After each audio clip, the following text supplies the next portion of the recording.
예, 오늘 마태복음 16장 13절에서 20절 말씀 중심으로 해서 베드로의 신앙 고백, 너무나도 유명한 구절이죠. 그리고 이제 다윗과 요나단이라고 하는 찬양 가수가 이 베드로의 신앙 고백이 맞는지 모르겠습니다. 요 제목으로 찬양을 만든 곡, 찬양도 있습니다.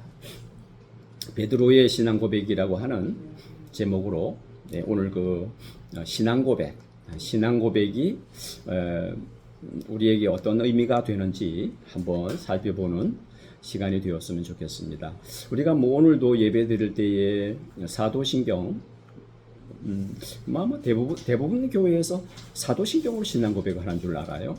사도신경으로 신앙 고백 예배 순서에 신앙을 고백할 때에 아마 대부분 교회에서 사도신경으로 신앙을 고백하는 줄로 아는데, 오늘 신앙 고백이 가져다 주는 의미가 무엇인지에 대해서 한번 좀 살펴보려고 합니다.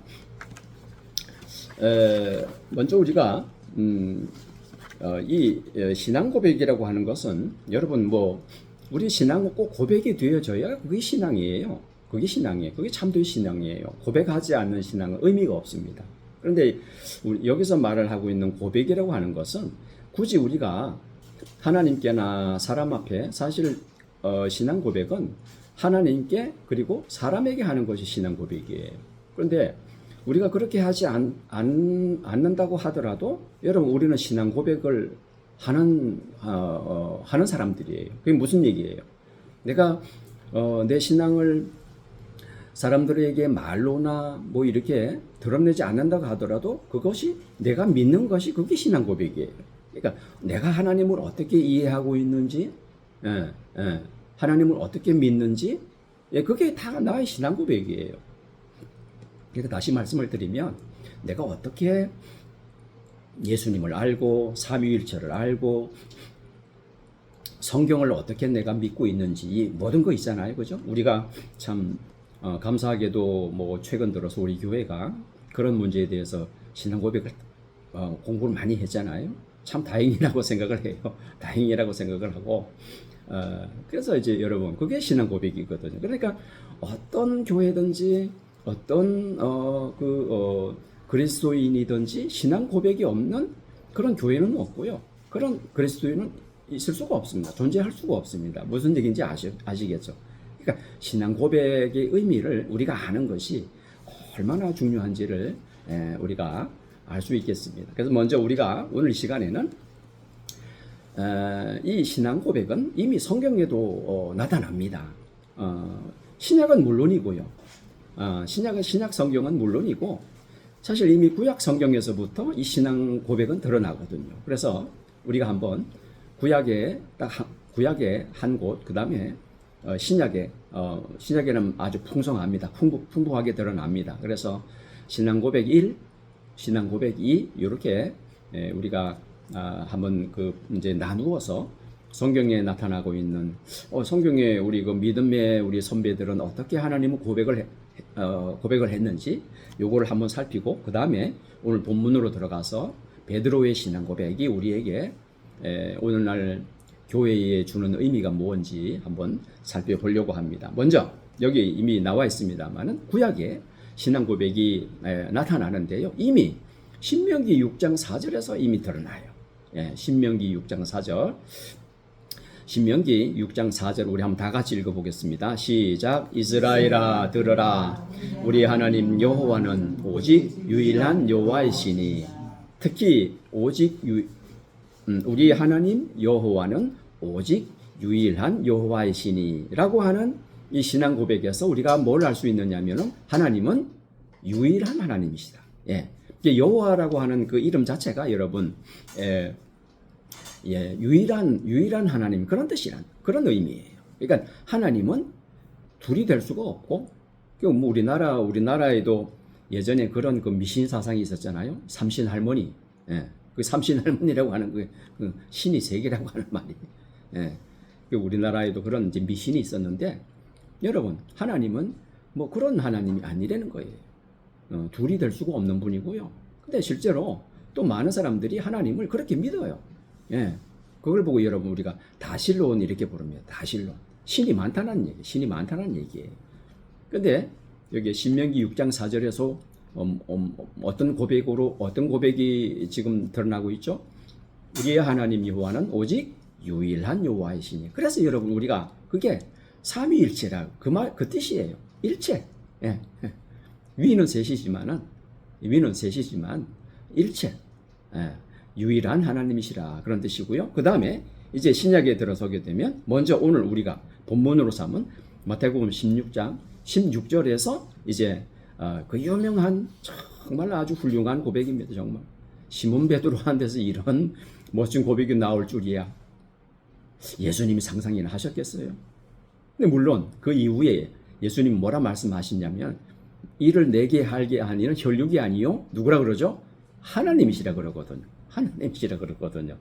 그러니까 사실 이것도 절대 베드로의 자랑이 될 수 있다 없다.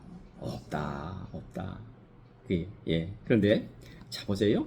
그러니까 이제 바요나 시모나 내가 복이 있도다 이러잖아요. 정말 복 있는 사람이에요. 왜? 하나님이 이걸 알게 해주셨어.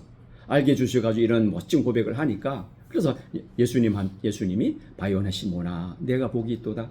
오늘날로 말하면 저와 여러분이 복이 있는 사람들이에요. 할렐루야. 하나님이 이것을 알게 하셨잖아요. 예수님이 주는 그리스도이시고 살아계신 하나님의 아들이라고 하는 것을 하나님이 알게 주시니까 우리가 그렇게 고백할 수 있는 것이지. 누구의 예를 보더라도 시몬 베드로의 예를 보더라도 예. 그래서 마태복음 16장 16절 우리 한번 읽어보겠습니다. 시작. 시몬 베드로가 대답하여 이르되 주는 그리스도시요 살아계신 하나님의 아들이시니이다.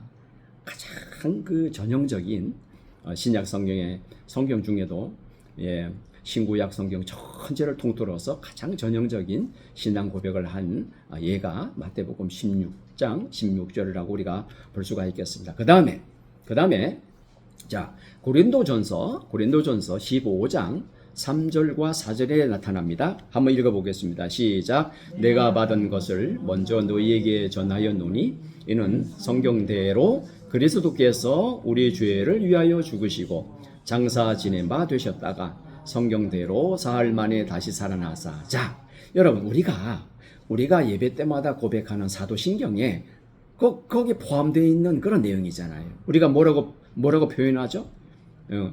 십자가에서 죽으시고, 네, 그죠? 장사된 지 3일 만에 죽은 자 가운데서 다시 이렇게 고백을 하잖아요. 이게 그거예요. 그러니까 여러분 사도신경 신앙 고백이라고 하는 것이 무슨 어떤 한 사람이 그냥 자기만이 그냥 성경과는 무관하게 그냥 자기 생각대로 한 게 아니라고 하는 것이 드러나죠.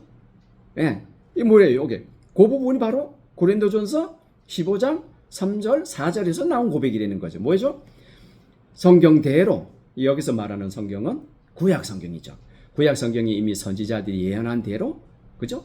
예수님 그리스도께서 누구를 위해 죽으셨다고요?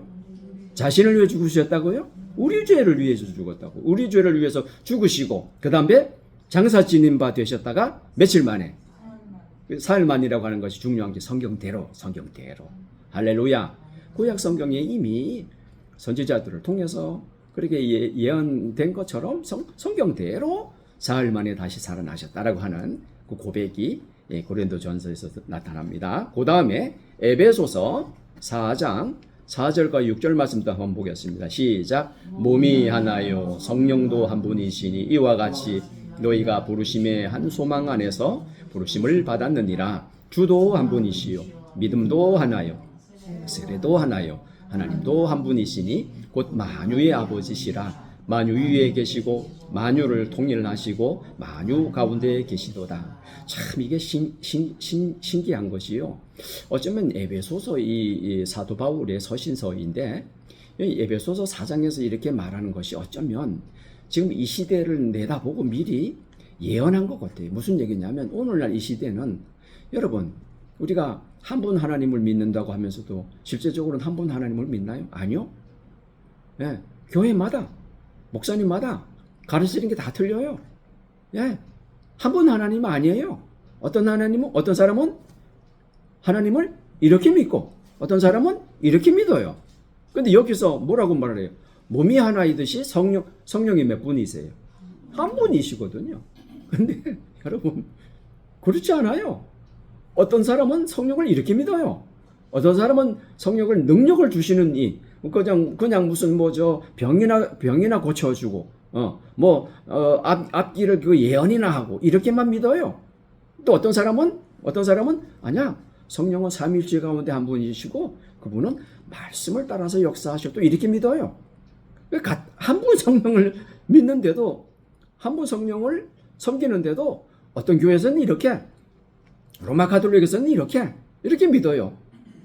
지금 그걸 말하는 거예요. 그러면은 결국에 가서 여러분, 우리가 이제 신앙 고백이라고 하는 것이 이걸 어떤 역할을 해주느냐. 지금 봐라, 너희들 몸도 하나고 성령도 한 분이시고, 그죠? 또 뭐라 그래요? 주님도 한 분이시고 믿음도 하나이지 않느냐? 세례도 하나고 하나님도 한 분이시고. 이 정말 중요한 말씀이에요. 이거를 제대로 알 수 있는 역할, 제대로 하나님을 그렇게 알아야죠, 그죠? 제대로 하나님을 알아야 그렇게 고백을 하고 고백하는 대로 믿고 이렇게 하지 않겠어요? 그 역할을 뭐가 해준다? 결국은 그것이 신앙 고백이 그런 역할을 해준다고 하는 그런 의미죠. 할렐루야. 여러분, 역사적으로 그랬습니다.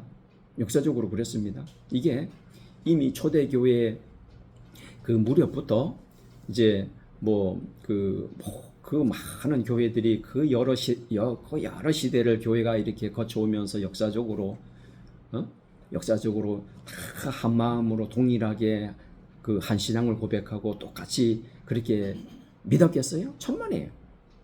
그렇다고 하면은 지금 우리가 사는 시대에 이 교회 저 교회 교회가 많잖아요. 이단은 말할 것도 없고요. 이단은 이 잘못된 신앙에서 잘못된 신앙 고백에서 나온다고 하는 두말할 것도 없고요. 여러분, 우리 기독교회 안에도, 그죠? 여러 다양한 교회들이 있잖아요. 그죠? 다양하게 고백을 하거든요. 왜 그럴까요? 이게 한 분 하나님을 믿는, 하나님 두 분 아니잖아요. 분명히 그렇잖아요. 성령도 하나고 여기 나와 있는 표현처럼 믿음도 하나고, 그죠? 주님도 한 분이고 분명히 그렇죠? 이건 너무 쉽죠?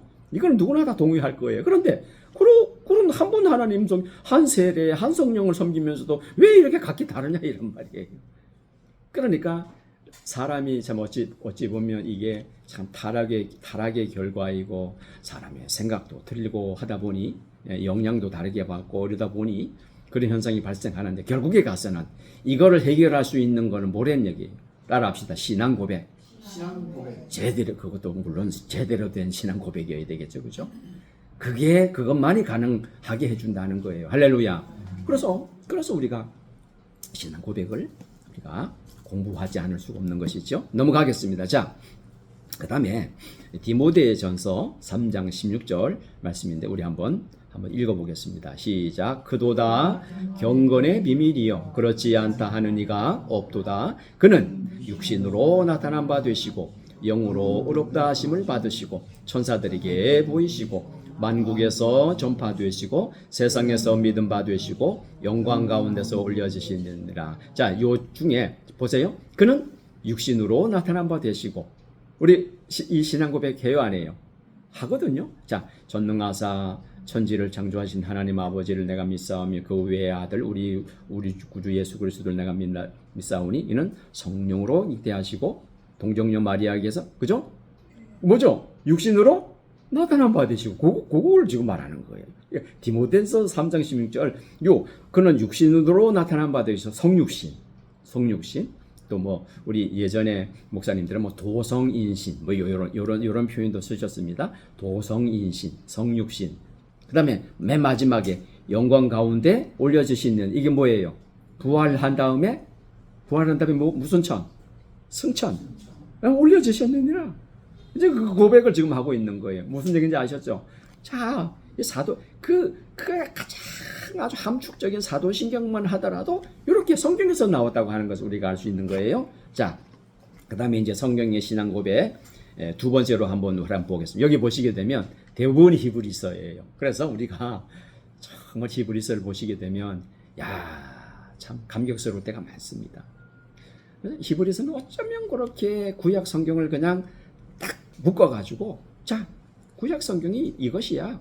구약 성경에서 선지자들이 여러 시대 여러 모양으로 말씀하신 이제 구약의 성경의 모든 내용들이 바로 이것을 의미하는 것이야. 이렇게 아주 명쾌하게 집어주는데요. 여기만 해도 히브리서에 드러나는 신앙 고백을 무려 3개나 되잖아요. 자, 우리 여기 한번 보겠습니다. 히브리서 순서대로 보겠습니다. 3장 1절입니다. 시작. 그러므로 함께 하늘의 부르심을 받은 거룩한 형제들아, 우리가 믿는 도리의 사도이시며 대제사장이신 예수를 깊이 생각하라. 자, 여기 보면 우리가 믿는 도리라고 하는 표현이에요. 도리. 여러분, 도리 하니까 딱 떠오르는 게 뭐가 있어요? 제가 지난번에 이렇게 말씀드렸어요. 이게 교리이다. 우리가 교리 배우잖아요. 그러니까 이게 도리라고 하는 말이 성경적으로 교리라고 하는 의미에 가장 가까운 말이에요. 도리. 이건 잘 아시겠죠? 우리 안수 집사님 당연히 무슨 도자 쓸까요? 무슨 도? 걸어 다니는 길도 한번으로 길도자. 그죠? 우리나라에 왜 예전에 요즘에 이제 거리에 나가 보면 어떤 사람이 이렇게 와가지고 우리 식으로 말하면 전도 하잖아요. 도를 아십니까? 기억나시죠? 도를 아십니까? 아마 그게 무슨 종교인지 저도 이제 급하게 생각은 안 나면 그런 종교가 있단 말이죠. 도를 아십니까? 그 도자야. 한문으로 말하면. 이거 이제 우리나라 이제 이렇게 좀 옮기다 보니까 그래서 교리를 말하는 거예요. 그래서 사실은 우리가 어렵지 않아요. 예수님도 사실은 요한복음에 보면 내가 길이요, 진리요, 생명이네 그러잖아요. 길이라고 하는 것이 이제 한문으로 길도자 쓰잖아요, 그렇죠? 예수님이 내가 길이다. 예수님이 도라는 얘기예요. 그런데 여기 보면 돌이라 그러잖아요. 자, 이게 뭐냐면 이게 여러분 우리가 지난번에 공부했던 신조 혹은 특히 신앙 고백을 이게 이 돌이라고 여러분 생각을 하시면 돼요. 근데 여기 히브리서에 보면 여기 3장 1절뿐만 아니라 4장 14절에도 또 나옵니다. 읽어보겠습니다. 시작. 그러므로 우리에게 큰 대제사장이 계시니 승천하시니 곧 하나님의 아들 예수시라. 우리가 믿는 도리를 굳게 잡을지어다. 자, 도리를 우리가 뭘로 바꿀 수가 있을까요? 제가 금방 말씀드렸어요. 뭘로 바꿀 수가 있을까요? 우리가 사실은 말씀을 함부로 우리가 바꿀 수는 없는데 굳이 우리가 한번 이렇게 표현을 하자면 도리를 뭐라고 여러분? 내가 금방 말씀드렸어요. 뭐요? 따라합시다. 신조, 신앙 고백. 따라합시다. 신앙 고백. 그게 도리예요. 또 따라합시다. 교리. 그게 도리. 그게 우리가 여러분 신조라고 그러면은 아주 오래된 이미 그 고대 교회에서부터 초대 교회에서부터 그때는 이제 그렇게 표현을 했습니다. 그때는 신앙 고백, 그때부터 이렇게 그런 식으로 이렇게 표현한 것이 아니고 그 무렵에는 신조 이렇게 사실 신조나 신앙 고백이나 거의 같은 의미인데 먼저 그 신조라고 하는 의미는 먼저 쓰여졌고 그다음에 나중에 종교개혁 시대에 접어들게 되면 그때부터 본격적으로 신앙 고백이라고 하는 그런 이제 표현을 썼습니다. 이제 그건데 그걸 의미하는 거예요. 도리라고 하는 것이. 그죠? 그러니까 히브리서 4장 14절에도 동일하게 믿는 도리. 그죠? 3장 1절에도 믿는 도리. 거의 유사하죠. 자, 그 다음에 또 있습니다. 히브리서 10장 23절을 한번 보겠습니다. 시작. 또 약속하신 이는 미쁘시니 우리가 믿는 도리에 소망을 움직이지 말며 굳게 잡고. 또 나오네요. 이거. 믿는 도리. 이게 그러고 보니까 여러분 무려 히브리서 성경만 해도 믿는 도리? 믿는 도리가 뭐예요? 그게 신앙 고백이죠. 그게 교리죠. 이게 아주 성경적이라고 하는 것을 우리가 알 수가 있는 거예요. 근데 왜냐면 어떤 분들은 이렇게 교리 이런 말만 들어도 그냥 아주 기겁을 해요. 그 딱딱한 거, 머리 아파, 그거 아주 생각만 해도 머리가 지끈지끈 아파. 아주 기겁을 하시는 분들이 있어요. 우리가 그렇게 하면 안 됩니다. 그렇게 하면 안 돼요.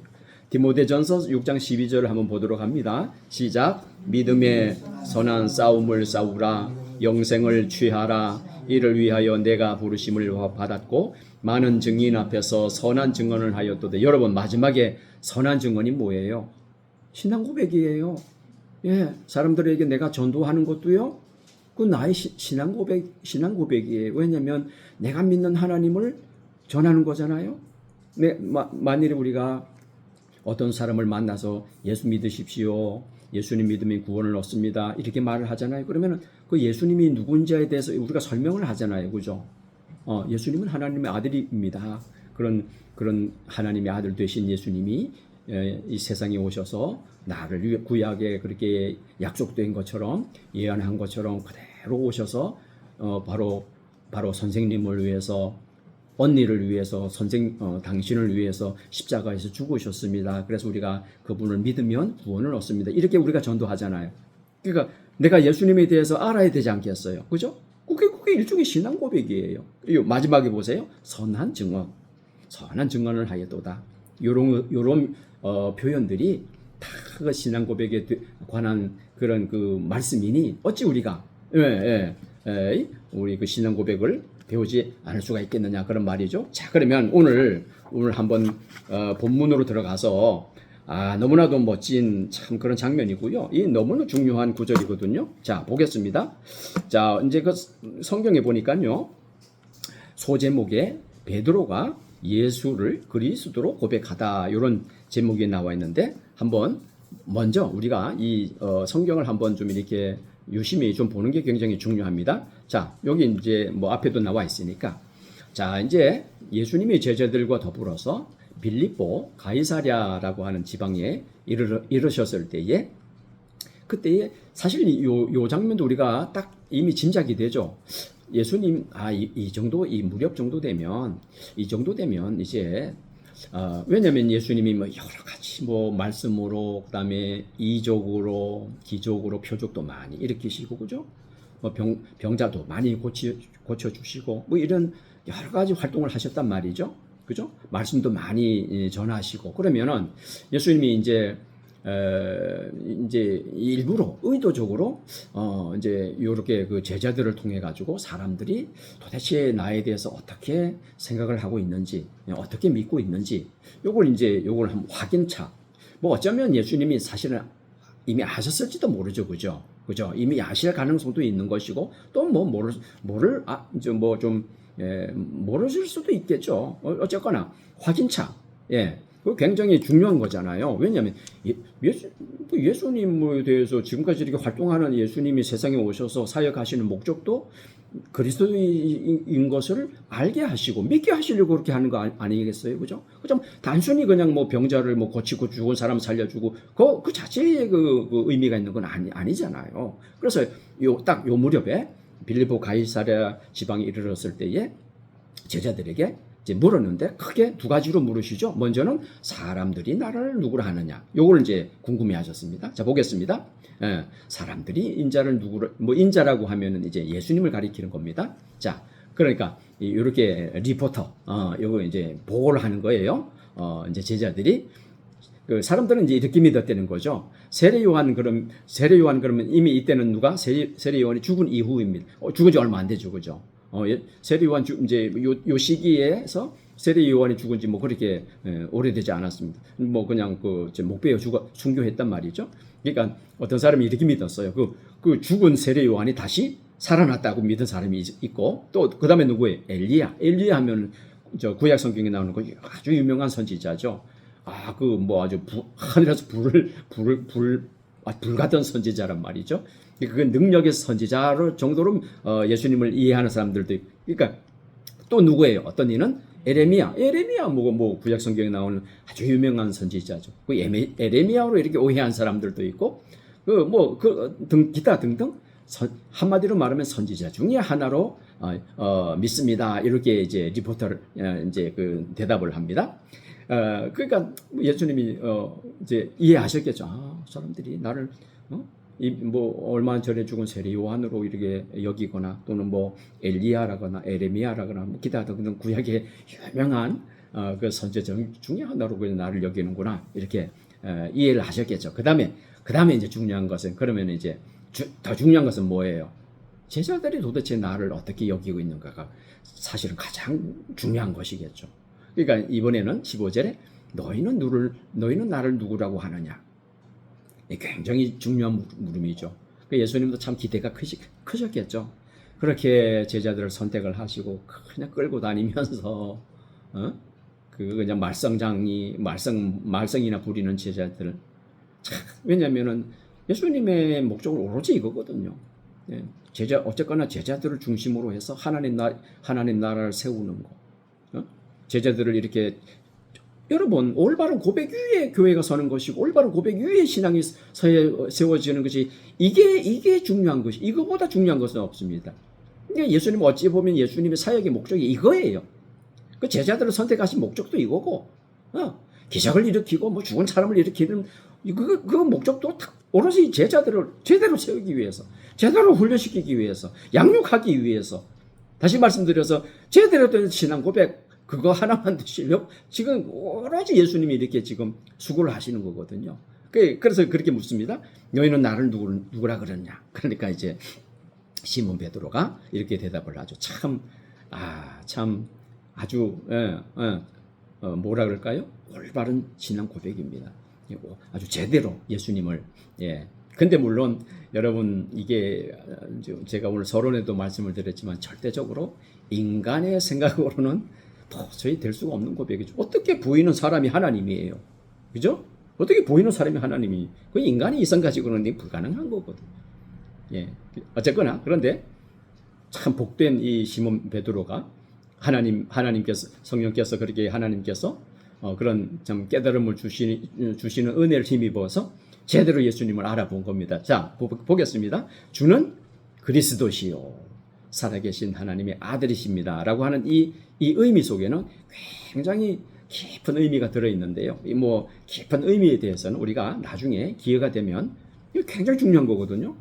아주 간단한 고백인데 이게 여러분 오늘 우리가 사도신경도 아주 그냥 이거 줄여서 아주 그냥 이 핵심만을 고백하는 건데 그거보다도 더 짧아가잖아요.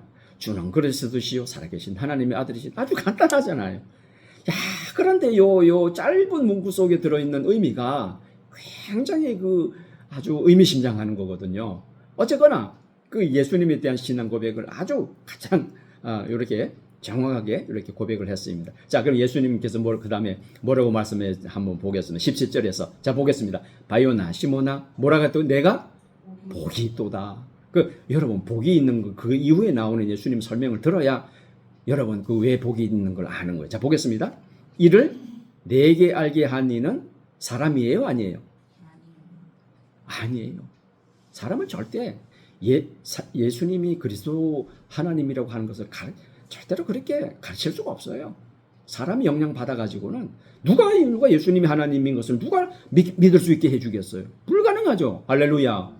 그건 누구만이 할 수 있어요. 믿음은 누가 믿음을 주세요? 하나님. 제가 누누이 강조를 드리잖아요. 내가 예수님을 믿을 수 있었던 것은 하나님이 은혜지 하나님께 하시는 일이지 누가 오셔서? 성령께서 오셔서 그냥 누누이 제가 강조드리는 거. 이게 지금 베드로에게 해당되는 거예요. 보세요. 네가 복이 있는데 이것을 내게 알게 하니는 절대 혈육이 아니야. 혈육이라고 하면은 뭐 모든 사람 다 말하는 거예요. 뭐 베드로의 가족은 물론이고, 가족은 물론이겠지만은 심지어는 뭐 지금 같이 이렇게 예수님을 따르는 제자들도 포함해서 모든 사람이 아니야. 그 다음에 뭐라 그래요? 그럼 누구예요? 하늘에 계신 누구예요? 내 아버지니라. 내 아버지니라. 지금 여기서 말씀하시는 예수님이 하늘에 계신 내 아버지라 그러니까 그분은 어떤 하나님이에요? 무슨 부 하나님, 성부 하나님, 성부 하나님, 성부 하나님. 삼위일체 중에 물론 성령과는 뭐 관계 없고 그냥 성부 하나님 그런 의미가 아니라 어쨌든간에 하나님께서 그렇게 알게 해주셨다 이런 의미입니다. 할렐루야. 그 다음에 또 18절은 내가 내게 이르노니 너는 베드로라. 내가 이 반석 위에 요거 굉장히 중요합니다. 너는 베드로라. 내가 이 반석 위에 왜냐면 우리 지난번에 이 말씀 또 우리가 한번 살핀 적이 있잖아요. 근래에 잘 보세요. 내가 내게 이런 요게 이제 교회에 관한 말씀이잖아요. 교회가 뭔지에 대해서 지금 예수님이 말씀하시는 거거든요. 가장 중요합니다. 교회가 뭔지에 대한 성경 이제 그 성경 교회가 무엇인지에 대해서 이제 나오는 성경 중에서도 사실 이 부분이 굉장히 중요해요. 교회가 무엇인지. 왜냐면 사람들이 이렇게 이해를 안 하거든요. 그냥 뭐 교회는 뭐 이 사회에 뭐 좋은 일을 하는 그런 기관 이렇게 여기는 분들도 많잖아요. 자 보세요. 너는 베드로라. 내가 이 반석 위에 내 교회를 세우리니 음부의 권세가 이기지 못하리라. 요 18절 굉장히 중요한데, 자 그런데 이게 왜 이것을 잘못 이해하는 바람에 로마 가톨릭이 생긴 거거든요. 여러분 굉장히 놀랍지 않습니까? 지금 이걸 잘못 이해해가지고 로마 가톨릭이 지금 이걸 잘못 이해해가지고 지금 그 로마 가톨릭이라고 하는 교회가 지금 저 모양으로 지금 세워진 거예요. 성경과는 전혀 무관합니다. 예수님의 목적, 예수님의 이 당시에 꿈꾸던 교회하고는 완전히 전혀 상관이 없는 그런 오히려 사탄의 왕국이 되어버렸습니다. 오히려 예수님을 방해하고 하나님을 오히려 방해해버리는 그런 지금 세력이 되어버렸습니다. 그러니까 지금 그 16장 18절에 이 말씀을 이해하는 게 얼마나 중요한지 모릅니다. 예, 잘 보세요. 너는 베드로라. 내가 이 반석 위에 누구 교회예요? 누구 교회예요? 내 교회. 사람 교회 되면 이것만 봐도 사람 교회 되면 안 되겠죠. 교회는 누구 교회예요? 예수님 교회거든요. 근데 현실적으로 지금 여러분 이 세상에는 예수님 교회가 아니고 목사 교회 된 교회가 한두 교회가 아니죠. 예? 이것만 봐도 그렇잖아요. 내 교회를 세우리니 이것만 봐도 우리가 정말 배울 게 너무 많아요. 회개할 게 너무 많아요. 그 다음에 음부의 권세가 이기지 못하래. 자, 우리가 여기 보면 근데 이게 이제 로마 가톨릭에서는 그러면 이걸 어떻게 이해를 하느냐? 어떻게 도대체 이해하길래 교황이 머리가 돼버렸느냐? 자, 요거 잘 보세요. 여기 보세요. 이게 이제 우리가 요건 정말 잘 아셔야 됩니다. 너는 베드로라라고 할 때에 여러분 이제 신약 성경이 원래 그 원어는 그 헬라어라고 제가 말씀을 드렸잖아요. 이제 헬라어로 기록이 되었는데 여기 말한 베드로라고 하는 뜻은 뭐냐면 이게 헬라어에 페트로스 이런 이제 그 베드로라고 하는 이제 원어에는 페트로스 그는 요 페트로스라고 하는 거는 요게 이제 남성 명사예요. 남성 명사. 자, 그다음에 여기 보세요. 너는 베드로라. 내가 이 반석이 여기 있죠. 여기 앞에 보세요. 반석이 있죠. 반석이 무슨 이제 그 헬라어로 무슨 뜻이냐면 이제 페트로스. 베드로는 페트라. 예. 자, 우리 뭐 한번 요거는 우리가 정말 중요하기 때문에 나중에 가서 또 우리가 또 배워야 돼요. 이거는 너무 중요하기 때문에 우리 여러분들 입으로 한번 익숙하게 하기 위해서 한번 따라 해보겠습니다. 자, 베드로는 따라합시다. 페트로스. 자, 반석은 뭐라 그랬죠? 따라합시다. 페트라는 요거는 무슨 명사냐면 여성 명사예요. 그러니까 베드로는 페트로스는 남성 명사. 그다음에 그 옆에 반석이라고 하는 뜻은 근데 뭐라 그랬나? 페트라는 무슨 명사라고요? 여성 명사예요. 이게 굉장히 중요한 거거든요. 여기 보세요. 너는 베드로라. 내가 이 반석 위에 이렇게 말씀하셨는데 그러면 자, 로마 가톨릭에서는 너는 베드로라. 내가 이 반석 위에라고 할 때 내가 이 반석 위에라고 할 때 요 베드로를 말하는 걸로 이렇게 생각하는 거예요. 자, 원어에서 볼 때 페트로스는 남성 명사고 반석이라고 할 때는 페트라는 뭐라 그랬죠? 여성 명사인데 그럼 틀려요 똑같아요. 야, 아이고 요거 여러분 한번 대답 요거 왜 굉장히 중요한 틀려요 같아요. 또 모기 소리가 돼버리네. 틀려요. 말씀드렸잖아요. 남성 명사고 여성 명사라고 말씀드렸잖아요. 베드로는 남성 명사고 반석은 여성 명사. 그냥 명사가 틀려. 이게 남성이고 여성이야. 그런데 참 재미있게도 제가 우리 지난번에 교회에 대해서 배울 때 교회가 누구의 신부라 그랬죠? 예수님 신부라 그랬죠. 신부는 남자예요, 여자예요? 여자잖아요. 그러니까 보세요. 반석이 뭐예요? 여성 명사란 말이에요. 아주 재미있게도. 그러니까 이게 지금 로마 가톨릭 교회에서는 너는 베드로라 내가 이 반석 위에라고 할 때 잘못 이해를 해가지고 무식한 건지 예? 도무지 알고도 일부러 그랬는지 이 반석을 누구로 여긴다고요? 베드로라고 여긴다. 내가 이 반석 위에 내 교회를 세우리니까 이 반석을 베드로라고 생각. 그래서 뭐가 나온다고요? 무슨 황이 나온다고요? 교황이 나오는 거예요. 이 반석 위에 내 교회를 세우리니 음부의 권세가 이기지 못하리라. 그래가지고 베드로가 몇 대 교황이 됐다고요? 초대 교황이 돼버리고 지금까지도 교황이 예수님 머리에 올라 앉아가지고 자기가 영광 다 취하고 있잖아요. 왕도 아니고 황이 돼가지고 얼마나 중요한지 아시겠죠, 여러분? 요 18절을 어떻게 이해하는지. 그러니까 제가 방금 전에도 말씀드렸는데 도대체 이분들은 도대체 이렇게 무식한 건지 아니면 알고도 일부러 그러는 건지. 그러니까 신약 성경은 헬라어로 기록이 되었는데 헬라어에 보면은 원어에 보면 베드로는 페트로스라고 하는 남성 명사이고 반석은 페트라라고 하는 여성 명사인데 왜 이렇게 오해를 하느냐 말이에요. 내가 이 반석 위에 내 교회를 세우겠다고 하는 것은 베드로가 아니라 따라합시다. 베드로의 신앙 고백이다. 할렐루야. 그러면 여기 뭐라고 고백했는지 한번 읽어보겠습니다. 시작. 자, 주는 그리스도시요 살아계신 하나님의 아들이시니이다 라고 고백한 베드로의 그 신앙 어디에?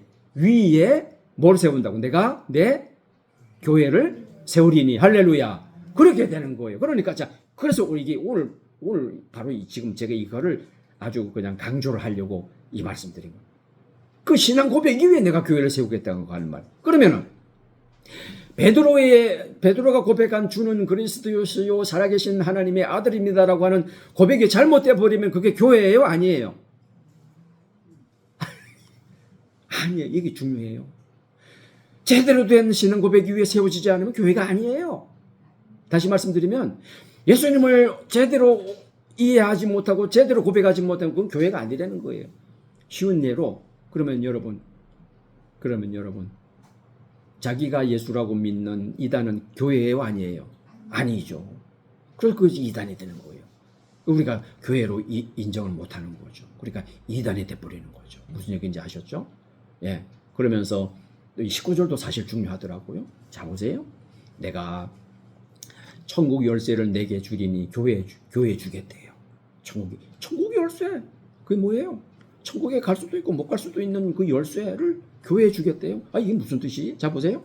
그래서 교회에 주는데 네가 땅에서 무엇이든지 매면 하늘에서도 매일 것이고 내가 땅에서 무엇이든지 풀면 하늘에서 풀리리라. 이 구절이요. 여러분 이걸 보고 권징이라고 불러요. 권징이 뭐냐면 권면하고 징계하는 것인데 다시 말씀드리면 이것 사실 정말 굉장히 참 의미심장하게도 왜 예수님이 18절 다음에 바로 이 천국 열쇠라고 하는 천국 열쇠를 맡기는데 교회가 무엇이든지 이 땅에서 뭐 매면은 하늘에서도 매이고 이 땅에서 풀면 하늘에서도 풀리라고 말씀하신 이 뜻이 무슨 뜻이 정말 이게 중요한 구절이거든요. 이거 권징이라고 그러는데 뭐냐면 자 보세요. 결국에 가서 여러분 우리가 천국에 갈 수 있고 못 가는 문제는 죄 문제잖아요. 이 죄를 범했을 때에 교회 안에서 결국은 죄 문제잖아요. 뭐 교회에 이렇게 가입되지 못한 분들이야 뭐 말할 것도 없고 교회에 우리가 이렇게 신자가 이제 세례받고 신자가 되었음에도 사람들이 연약해서 죄를 범하는 경우가 많잖아요. 예? 그 중에 특히나 여러분 아주 심각한 문제를 범할 수도 있잖아요. 자, 여러분 사실 알고 나면 교회가 이거예요. 교회 역할이 이거예요. 그러면 그럴 때에 이 문제를 어떻게 해결을 해야 되잖아요. 만일에 이게 권징이라고 말씀을 드리는데 무슨 얘기냐면 끝까지 자기가 잘못한 것도 알고 그러는데도 그냥 악의적으로 악한 그 의도, 악한 목적을 가지고 끝까지 교회를 어지럽히기나 혹은 교회 뭐 목회자를 막 비난을 한다거나 막 교회 막 이렇게 분란을 일으키는 경우가 있을 수 있잖아요.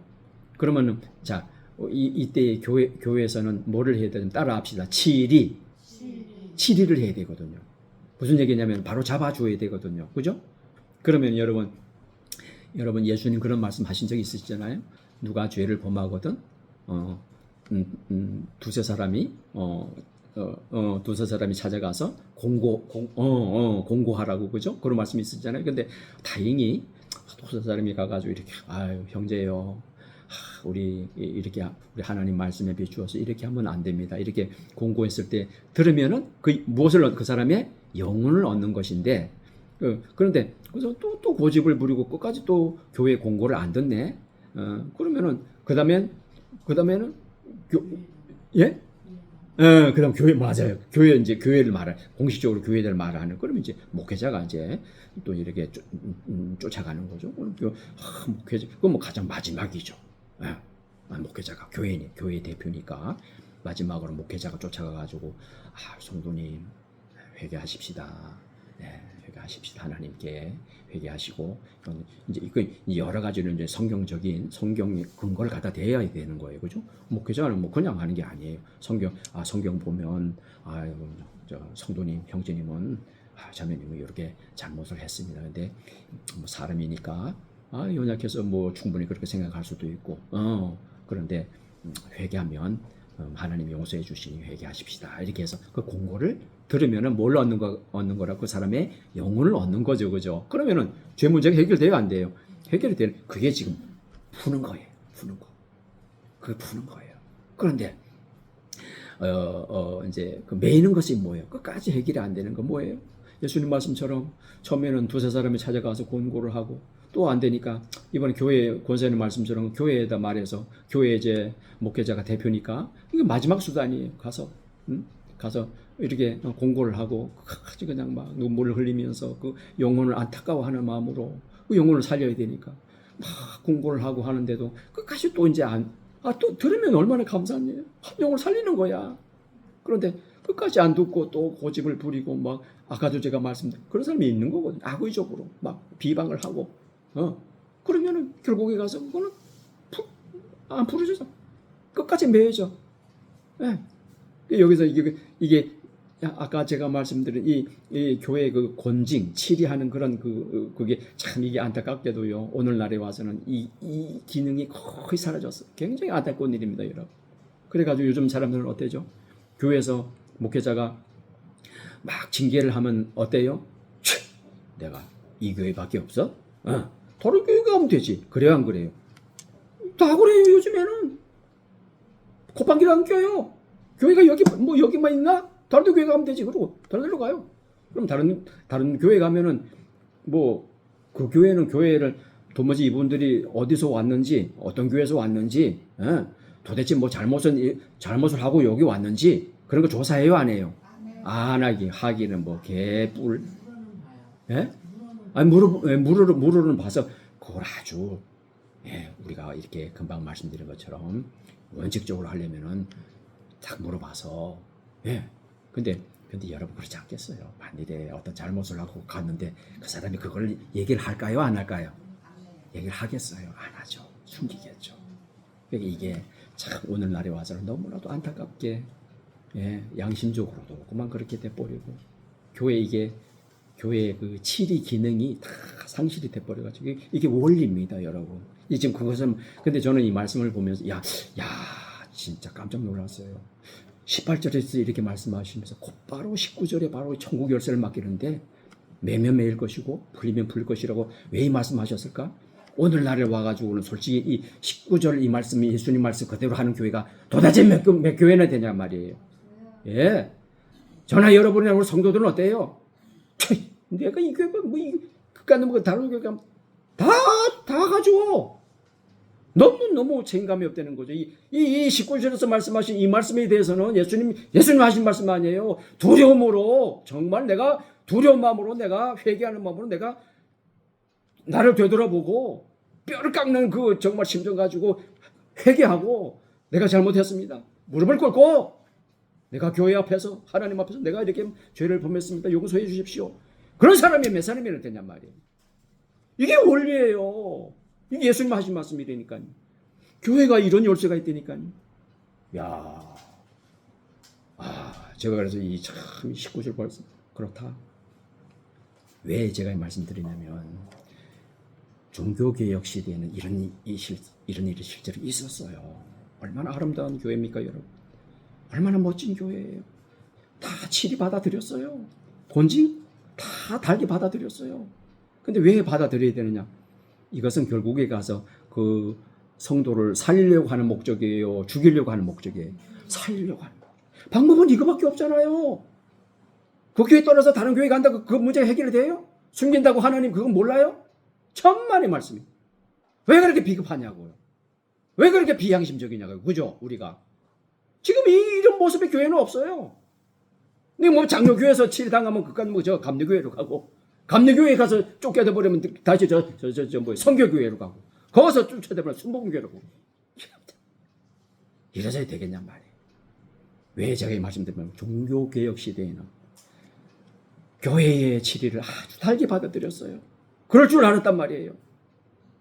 무릎 꿇고 하나님 앞에 회개하는 모습, 그냥 아주 진솔한 모습이 있었단 말이에요. 그게 우리 성도의 모습이지.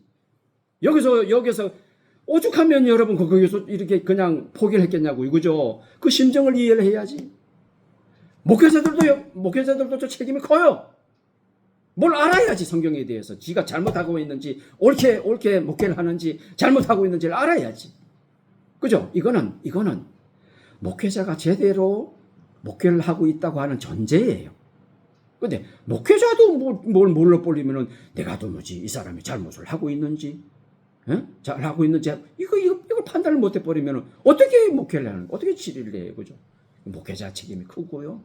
성도들도 이제는. 자, 그래서 우리가 신앙 고백이 얼마나, 그죠? 신앙 고백이 잘못돼버리면 결국에 가서 이런 문제가 나오니, 그죠? 중요하다는 것을 알 수가 있습니다. 예, 우리가 너무 시간 많이 갔으니까 간단하게 세 가지만 딱딱 나눠서 요거하고 마무리를 지을 텐데, 자, 사람들은 예수님을 누구라고 하는가? 여러분, 다시 말씀드리면, 예수님을 믿지 않는 사람들은 예수님을 어떻게 여길까요? 말할 것도 없죠.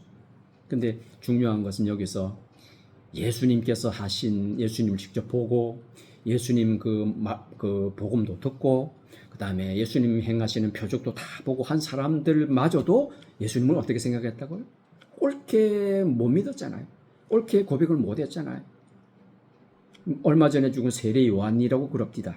어떤 사람은 엘리야라고 그럽디다. 뭐 어떤 사람은 에레미야라고 믿고, 혹은 기타 등등 구약 성경의 그 선지자 중에 그 유명한 사람이 정도로만 여겼더라. 근데 오늘 저희들도 그래요. 저도 그렇고요. 우리가 가만히 한번 곰곰이 우리 자신의 신앙을 한번 점검을 해보면, 내가 제대로 정말 예수님을 알고 있나? 이런 고민을 우리가 한번 할 수가 있어야 되는 것이죠. 무조건 저 사람들은 왜 그래? 예수님 안 믿지 않는 사람들은 왜 저래? 왜 저렇게 믿음이 없어? 왜 저렇게 고집을 부려? 우리가 이렇게 쉽게 생각할 수 있겠지만, 여러분, 우리 역시도 그분들과 같이 잘못 예수님을 오해하는 경우가 많다고 하는 말이죠. 자꾸 점검을 해서, 예, 참 하나님은 그래도 우리가, 그죠? 예수님이 그저 하나님이심을 알게 해주셨잖아요. 할렐루야. 얼마나 감사합니까? 그런 고백이 자꾸 점검을 하셔야 돼요. 점검을 해야 돼요. 두 번째로, 요거 하고 우리 지나가겠습니다. 뭐 시간 좀 걸릴지 모르겠지만, 보면, 그래서요, 교회가 얼마나 복된 존재라고 하는 것을 구약 성경에 보시면, 스바야 왕, 여러분 잘 아시죠? 솔로몬 시대에 스바야 왕이, 스바야 왕은 그 이스라엘이 아니잖아요. 저 이방에 속한 그 민족의 참 여왕이에요. 여왕. 참 독특하죠. 그 스바라고 하는 여왕이 칭찬하는 장면에 나오는데, 여기 글씨가 아주 빼곡해가지고 제가 요거 한 화면에 다 담느라고 여러분 잘 보이지도 않을 거예요. 그래서 제가 한번 쭉 읽어드릴 테니까 잘 들어보세요. 이제 뭐라고 칭찬을 했는지. 자, 보겠습니다. 역대하 9장에 나오는 말씀인데 12절 말씀까지를 제가 읽어드리겠습니다. 자, 1절 여러분 쫓아오시기 바랍니다. 스바의 여왕이 솔로몬의 명성을 듣고 와서 어려운 질문으로 솔로몬을 시험하고자 하여 예루살렘에 이르니 매우 많은 시종들을 거느리고, 뭐 여왕이니까 그죠? 향품과 이제 선물을 준비했습니다. 향품과 많은 금과 보석을 낙타에 실었더라. 그가 솔로몬에게 나와 자기 마음에 있는 것을 다 말하며 2절 솔로몬이 그가 묻는 스바 여왕이 묻는 말에 다 대답하였으니 아주 지혜의 왕이거든요. 솔로몬이 몰라서 대답하지 못한 것이 없었더라. 3절 스바 여왕이 솔로몬의 지혜와 자 그다음에 그가 건축한 궁과 솔로몬이 이제 궁을 건축을 했죠. 예.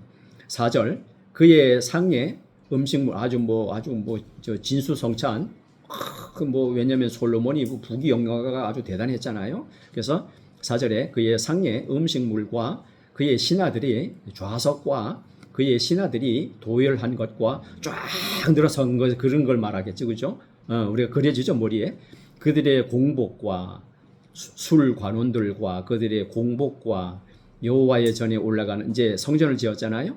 여호와의 전에 올라가는 층계를 보고 여기 보니까 정신이 황홀했대. 그러니까 아주 그냥 한복을 한 거죠. 그걸 보고 솔로몬의 성전 그다음에 그 이제 지은 그 집을 보고 황홀하여 5절 왕께 말하되 내가 내 나라에서 당신의 행위와 당신의 지혜에 대하여 들은 소문이 이게 진실하도 그게 맞다. 그게 다 옳다. 진실하다. 6절 내가 그 말들을 처음에는 믿지 않았대요. 스바 여왕이. 그런 이제 소문 아닌 그런 정보를 다 들었지 않았겠어요? 솔로몬의 그 행한 여러 가지 솔로몬에 대한 그 이야기를 들었는데 처음에는 안 믿었는데 내가 그 말들을 믿지 못했었는데 이제 와서 보니 당신의 지혜가 크다 한 말이 그 절반도 아이고 내가 들은 그 소문에 그 절반도 못 된다고 지금 이렇게 이야기하는 겁니다. 그랬더니 당신은 내가 들은 소문보다 더하다. 그러면서 여기 7절하고 8절 말씀 한번 보겠습니다. 이렇게 말해요. 복되도다 당신의 사람들이요. 지금 이게 이방 여왕이 하는 말이에요. 이방 여왕이 와가지고 지금 솔로몬의 그 소문을 듣고 와가지고 솔로몬이 직접 보기도 하고 지은 성전을 보기도 하고 쫙 이렇게 신하들이 늘어선 것들 그다음에 이렇게 상 차린 거 이런 걸 보면서 아주 그냥 정신이 여기 황홀해져가지고 지금 이렇게 고백을 하는데 중요한 것은 이게 뭐냐면 세상의 여왕도 지금 이제 솔로몬을 보고 이렇게 복되도다 당신의 사람들이여 복되도다 당신의 신하들이여라고 하는 이 고백이 사실은 신약 시대에 우리가 복된 교회를 향한 고백이라고 하는 것이죠. 할렐루야. 뭡니까? 복되도다 교회요. 오늘 여기 베드로에게 그렇게 칭찬했잖아요. 칭찬이라고 그럴까요? 그 신앙 고백 그 연유를 예수님께서 사실 이렇게 설명해 주신 거죠. 복이 있도다. 바요나 시모나 내가 복이 있도다. 그 말하고 상호 연관이 되는 말이에요. 교회가 정말 복되지 않습니까? 그러면은 교회로 가면 제가 말씀드렸죠. 뭐가 교회라 그랬죠? 건물이 교회라 그랬나요? 우리가 교회라 그랬나요? 우리가 교회거든요. 그러면은 스바 여왕이 오늘날 우리를 보면 이렇게 칭찬할 거예요. 복되도다 하늘태 교회요. 복되도다 하늘태 교회를 섬기는 여러분이요. 이렇게 말했을 거예요. 할렐루야. 그렇지 않겠습니까? 복되도다 당신의 사람들이요. 복되도다 당신의 신하들이요. 응? 우리가 예수님의 사람들이잖아요. 예수님의 신하들이잖아요. 교회가 예수님이잖아요. 네? 교회의 머리가 예수님이시고 주인이 예수님이시고 말이에요. 교회를 만드신 분이 예수님이시고요. 교회가 예수님과 관련이 없으면 절대 교회가 아니에요. 그 예수님과 관련이 된다라고 하는 걸 우리가 어떻게 나타나요? 그가 하는 신앙 고백을 보면 알아요. 제대로 신앙 고백을 하는, 제대로 믿는지. 그죠? 이단이 왜 그래요? 제대로 예수님을 알지 못하니까 이단이죠. 신앙 고백이 잘못되었으니까 이단이죠. 그죠? 그러면서 항상 당신 앞에서 당신의 지혜를 들으미로다. 우리를 누가 하는 말이에요? 항상 우리는 교회에 나와서 예수님의 지혜를 들으미로다. 할렐루야. 예수님의 지혜를 듣잖아요. 여러분 예수님 지혜 어릴 때부터 지혜가 있다고 그러셨잖아요. 당신의 하나님 여호와를 송축할지로다. 우리 하나님 여호와를 송축하지 않을 수 없는 것이죠. 예수님을 세상에 보내셔서 교회이신 예수님을 세상에 보내셔서 교회를 만드시고 교회를 이루시고 우리를 그 교회로 초청해 주시고 이론이 되게 하셨잖아요. 하나님을 어떻게 송축하지 않을 수 없습니까? 하나님이 당신을 기뻐하시고 그 자리에 올리시니 당신의 하나님 여호와를 위하여 왕이 되게 하셨도다. 당신의 하나님이 이스라엘을 사랑하셔서 영원히 견고하게 하시려고 당신을 세워 그들의 왕으로 삼아 정의와 공의를 행하게 하셨도다. 하나님이 예수님을 왕으로 삼으셔가지고 정의와 공의를 행하게 하신 것 아닙니까? 할렐루야. 이게 역대하 9장에서 스바 여왕의 고백이 고스란히 여러분 교회에 대한 고백인 거예요. 오늘날에 와서 바로 저와 여러분을 두고 그런 고백 두고 한 말이라고 한 말과 조금 더 틀림이 없는 얼마나 우리가 복된 존재입니까? 할렐루야. 두 번째, 그러면 우리는 예수님을 누구라고 하는가? 굉장히 중요하죠. 바로 오늘 말씀에 아주 가장 중요한 대목입니다. 우리는 예수님을 누구라고 하는가?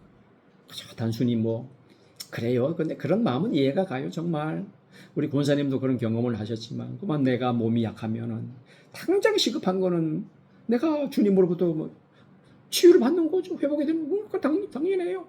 우리 아침 안수집사님한테도 해당이 되겠네요. 내가 그만 뭐 허리가 아파가지고 꼼짝을 못 하는데 당장 내가 중요한 거는 그렇게 돼버리면 당장 우리 주님 오셔서 나 좀 만져주세요. 나 좀 회복해 주세요. 우리가 지켜봤잖아요. 그건 사실. 그 마음은 이해가 돼요. 그런데 그저 중요한 것은 단순히 거기에 머무는 게 아니죠. 그죠? 거기에 그치는 게 아니죠. 그렇게 되면 어떻게 돼요? 내 영혼이고만 갈급하게 주님을 볼 수가 있잖아요. 할렐루야. 주님이 그걸 원하시는 거예요. 우리한테 이런 고통을 주면서까지도 우리 하나님은 마음이 편하시겠습니까? 그죠?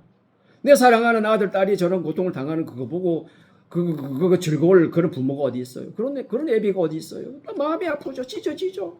그럼에도 불구하고 이런 아픔을 주시는 이유가 뭡니까? 이거를 통해서라도 좀 나하고 밀접해지고 가까워지고 나와 함께 살아가자. 할렐루야. 하나님의 본심이 거기 있는 줄로 믿습니다.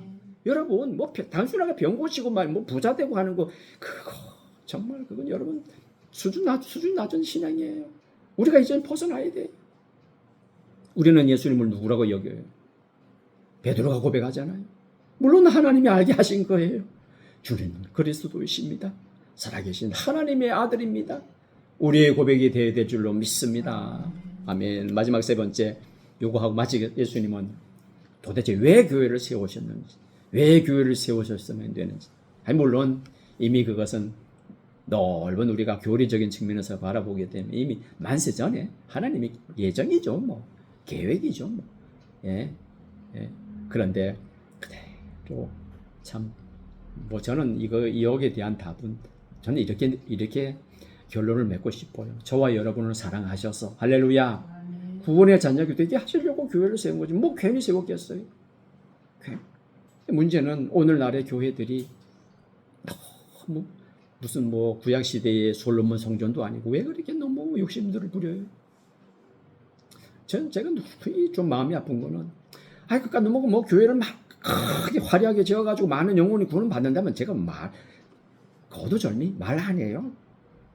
그렇게 천문학적인 그렇게 액수를 가지고 그렇게 성도들의 그냥 막 울고 내고 말이고 막 그냥 쥐어짜가지고 막 그래가지고 그 성도들의 피 묻은 그 헌금을 그렇게 해가지고 그렇게 교회를 세워서 그 교회가 그냥 콱 들어차고 말이죠. 큰 교회의 인건만큼 그만큼 구원을 얻고 영혼을 구웠다는 무슨 말 누가 뭐라고 그러겠어요? 근데 그 성도들의 그렇게